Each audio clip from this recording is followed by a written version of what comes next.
Mare, may ako sasabihin sa'yo. Uy, Mare, pahiram ng pera kasi kailangan ko ngayon. Naku, Mare, wala akong pera ngayon. Ano, Mare, kasi kapos kami ngayon. Uy, Mare, kilala mo ba si Mang Ador? Yung kapitbahay ko doon. Ano yun? Yung may anak na umalis papuntang Hong Kong. Ah, si Ana, yung anak niya. Oo, kasi alam mo yung mga balita-balita ngayon.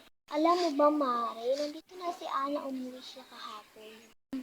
Ah, alam mo kasi kung bakit umuwi si Ana? Kasi nabuntis doon sa Hong Kong. Yun ba? Alam mo, ang arte-arte niya dati. Oo nga, no? Alam mo, kinarama yun.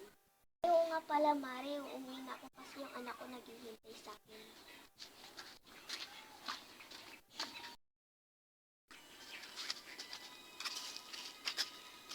Uy, Mare, nandiyan ka pala. Oh, Mare, saan ka pupunta? Uy, Mare, alam mo ba yung kapitbahay ko, yung matanda, yung palagi namumula yung mata? Bakit? Alam mo, aswang pala, kaya pala palagi na lang nababalisa. Mare, huwag kang maingay, baka marinig ka. Oo nga. Ay, aalis na pala ako. Sige, bye.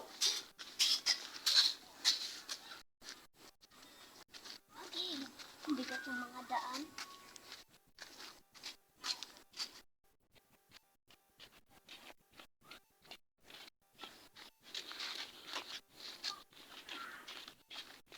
Uy, Mari, kumusta ka na? Okay lang naman, Mari. Nagkita pa tayo kahapon, nagtanong ka pa. Ulit nga pala, Mari, may dapat sabihin sa'yo. Lalagay ko dito sa'yo. Bakit? Uy, alam mo, Mari, si Manong Alex, iniwalayan ng asawa niya dahil may lalaki sa Japan.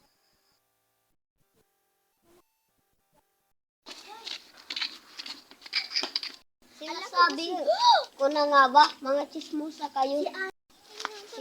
Ano?